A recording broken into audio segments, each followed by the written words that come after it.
One of my favorite, and possibly one of the busiest Japanese filmmakers working today, has to be HIROKAZU KOREEDA. He got his start in the early 90s as a documentary filmmaker, before dipping his toes into some narrative features later that decade. And since the turn of the centuries, he's put out a project, sometimes two, almost every year, often shouldering the load of writer, editor, and director. Rent must be due in Tokyo. Despite having an extensive filmography that covers a variety of styles and subject matter, ranging from gritty realism to popcorn family comedies, I've surprisingly found Kore-eda's storytelling to be consistently introspective, poignant, joyful, and heartwarming across the board.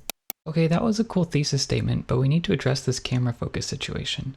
See, these guitars in the background are looking heckin' fine, while our subject is not. We'll work on this for next time.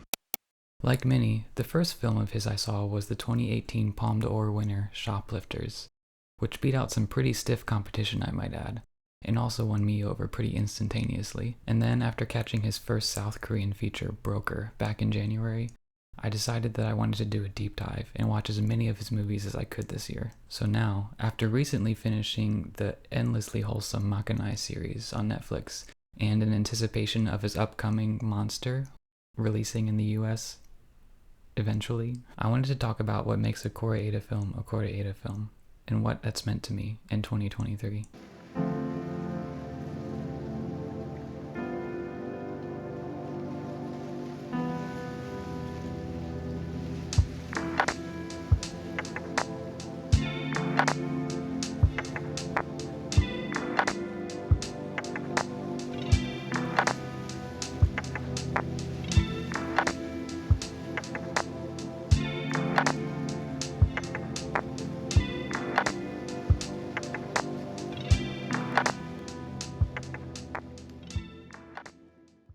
Until someone starts paying me to make these, I'm just gonna keep plugging Canopy, one of my favorite streaming services, where you can watch a lot of the films mentioned in this video and more for free with a library card.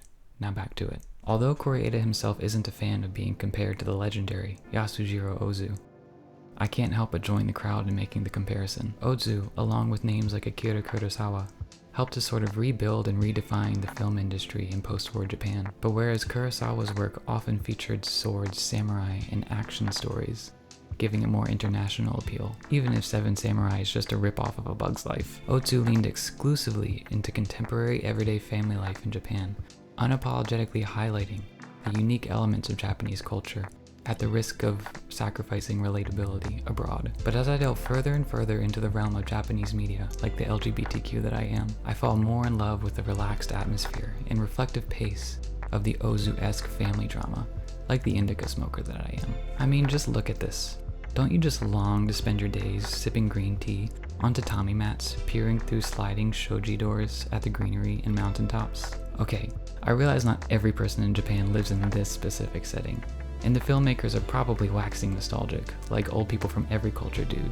But this drug is good for the soul. And here is where we primarily see the overlap with Kore-eda. Easy-paced, emotionally rich, and unapologetically Nihon no domestic doramas. And this is perhaps most apparent in his newest series, Maiko Sanchi no Makanai-san, based on the manga, wherein two best friends, Kyo and Sumire, leave their homes, family, and high school to train as Maiko in Kyoto. Sumire finds success and is set on a path to become Maiko, while Kyo stumbles at first, but finds her place as the house Makanai. The series is drenched in regionally specific culture, drawing on centuries of history that occurred while Japan was isolating itself from the rest of the globe. Everything from the cuisine, to the kimonos, to the shrines, to the customary greetings demand a high cultural learning curve from non-native viewers. So did I mention I'm in deep? I'm in so deep that these are my grandparents, this is my uncle, and these are my dads. I've been excited to cover a topic like this because it means that I get to show off my beginner Japanese. Gogetsu kara benkyou wo hajimemashita. Mite kurete arigatou gozaimasu. A trait that you might say is unique to Kore-eda, however, is his consistent use of unconventional family units. The house in Makanai is filled with teenagers and young adults under the supervision of Geiko house mothers. Nobody Knows is about 4 siblings with no parental figures. I Wish about 2 brothers who each live with one of their divorced parents. These are each about a mother, child, and stepdad. These kids were switched at birth. This is about a man and his sex doll, and Bae Doona sex doll's work friends. Shoplifters examine some fairly extreme examples of found family, but they might all be beat out by broker, which can be perfectly summarized in this review. I find Kore-eda's insistence on using these makeshift families really highlights how rarely life goes as expected, and how we as humans cope with these disorienting changes. Found family becomes necessary because community is necessary, and building resilience against the random and dispassionate circumstances we might find ourselves in. Having constant exposure to these unconventional families is comforting. It reassures me that I'm not alone in my own unconventional circumstances. One last thing I want to point out is the experience, aka the emotional journey, of watching a Kore-eda film from beginning to end. The pattern I've noticed after watching a dozen Kore-eda films is that Act 1 usually moves a bit slow, a bit meandering. You may wonder why we're following these characters and where this is going.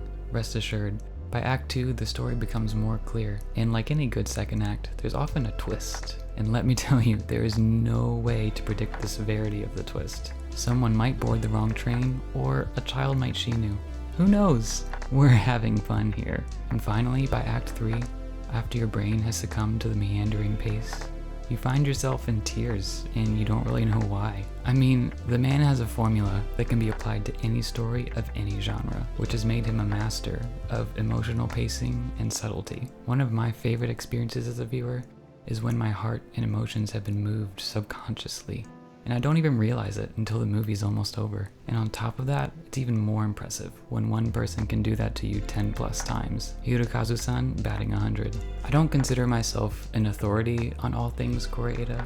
I haven't seen any of his documentaries, and there are still a handful of the narrative features that I haven't found yet. He's been one of the highlights of my 2023 though, and I wanted to share what that's meant to me. And hopefully I've turned some of you on to a great director of foreign films. You might say that's always a goal of mine.